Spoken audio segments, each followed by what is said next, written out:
Danielle Hamilton.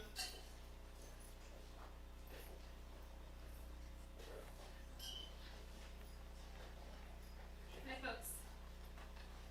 I'm Danielle Hamilton. I'm Dan's wife, also the mother of 3 children.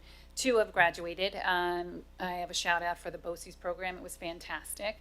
My son now is fully employed at Chevrolet as a mechanic. Great. My other child is in a PhD program. So it's been great. Wonderful. We've had really great experiences with the school district. I did want to let you know, too, that I am a licensed clinical social worker. I worked for years in the community in mental health. And so I would go to families' homes, many within our districts. You wouldn't know about it because I'm not working with the school directly, but there are a lot of people struggling.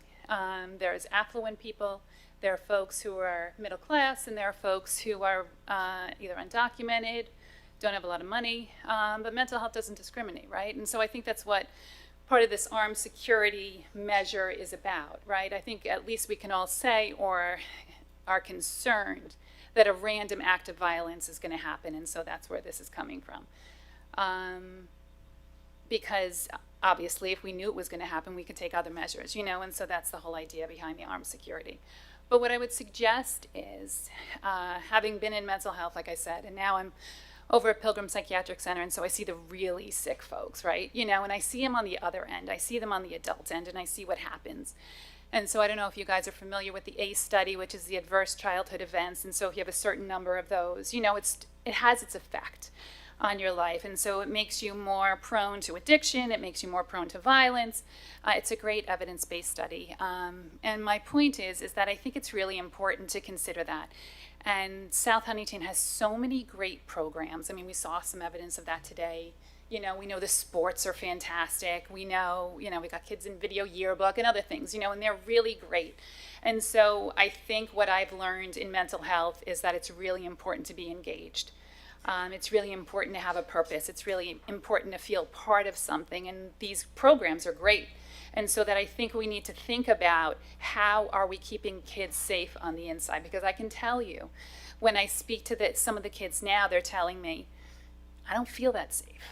With an armed guard, actually, this is another level of having something that I need to worry about. What does this mean for me?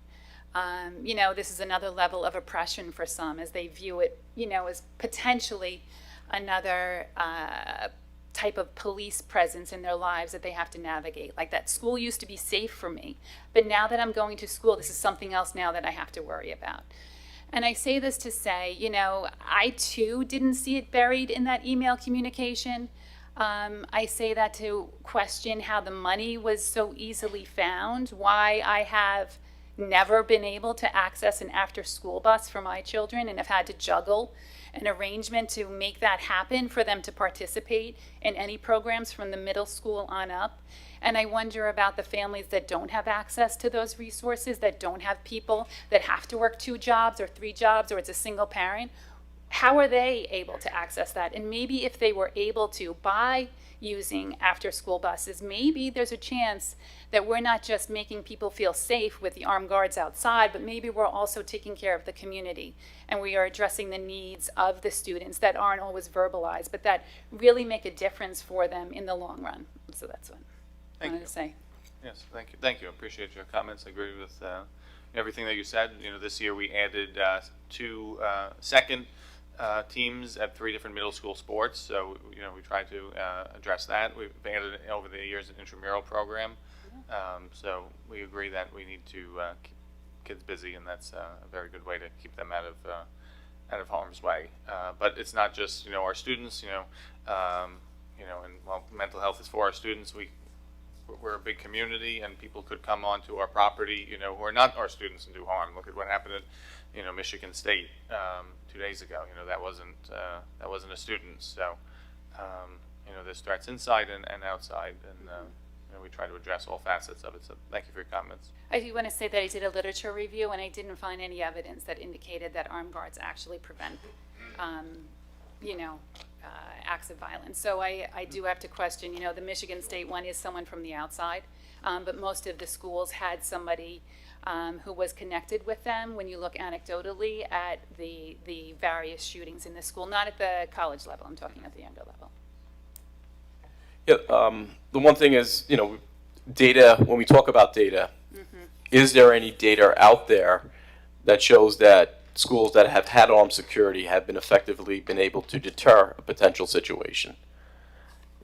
That's a question. Is that data available for us?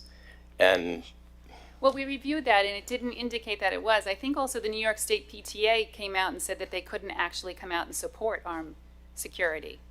So I'm just curious how to reconcile that. And the other thing is I'm hoping that people are following up with the kids, because the kids are a little shocked by this. The kids weren't fully aware that this was happening. Listen, I know they don't know what's going on and they don't listen to the announcements.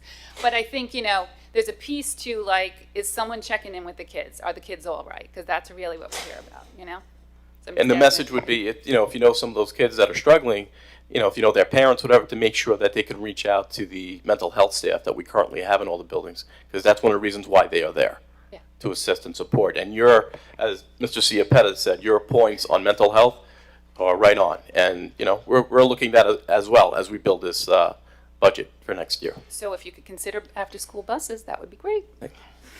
No comment.